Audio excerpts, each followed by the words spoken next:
Assalamualaikum warahmatullahi wabarakatuh. Bagaimana kabar kalian? Semoga di tengah pandemi COVID-19 kita semua selalu diberikan kesehatan dan mendapat perlindungan dari Allah Subhanahu wa taala. Amin ya robbal alamin. Saya menghimbau agar kalian tetap semangat belajar dari rumah. Tidak lupa selalu menjaga kebersihan.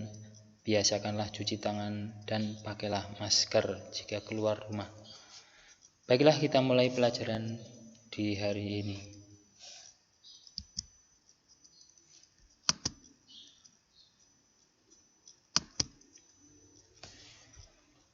Bab pertama akan kita pelajari tentang sistem reproduksi pada manusia.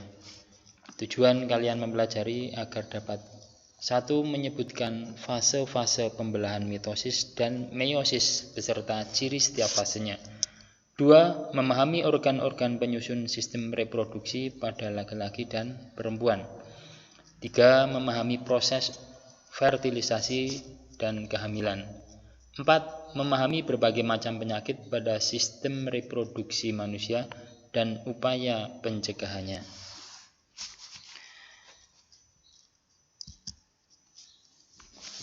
Pembelahan sel. Dalam Al-Quran telah dijelaskan bahwa manusia itu diciptakan dari segumpal daging, kemudian mengalami pembelahan dan seterusnya hingga menjadi manusia. Di sini dijelaskan dalam Al-Quran. Kemudian air mani itu kami jadikan sesuatu yang melekat. Lalu sesuatu yang melekat itu kami jadikan segumpal daging. Dan segumpal daging itu kami jadikan tulang belulang. Lalu tulang belulang itu kami bungkus dengan daging. Kemudian kami menjadikannya makhluk yang berbentuk lain. Maha suci Allah, pencipta yang paling baik. Di gambar ini bisa kalian lihat, ini proses dari bertemunya antara sel telur dan sperma, kemudian terjadi pembelahan, kemudian pembelahan sel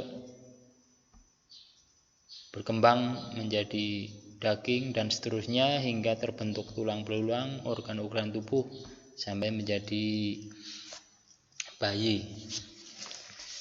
Nah, pada awal bab ini kita harus memahami tentang pembelahan sel.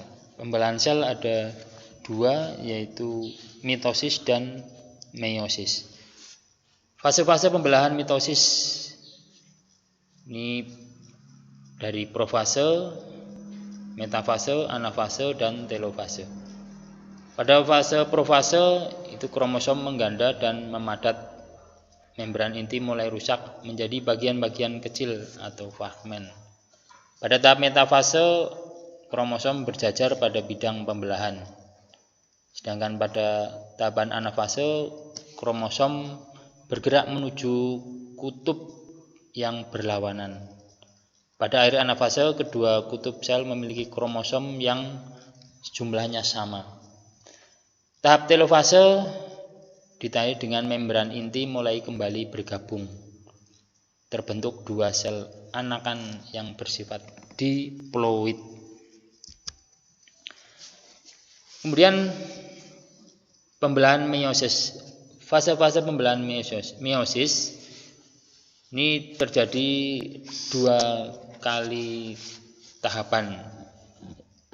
Pada pembelahan meiosis, pembelahan menghasilkan 4 sel anakan yang masing-masing sel anakan hanya memiliki separuh dari jumlah kromosom sel induk.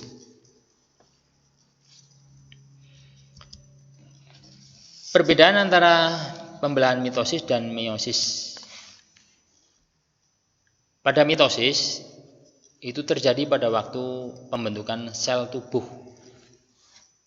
Misalnya pembentukan kulit, tulang, dan sebagainya. Kemudian pada pembelahan mitosis hanya mengalami 1 kali pembelahan. 3. Menghasilkan 2 sel baru. Yang keempat, jumlah kromosom pada masing-masing sel anak sama dengan jumlah kromosom sel induk. Sedangkan pada pembelahan meiosis itu satu terjadi pada waktu pembentukan sel kelamin, baik sel kelamin jantan maupun sel kelamin betina. Dua, mengalami 2 kali pembelahan secara berturut-turut. 3, menghasilkan 4 sel baru. 4, jumlah kromosom pada masing-masing sel anakan separuh atau setengah dari jumlah kromosom sel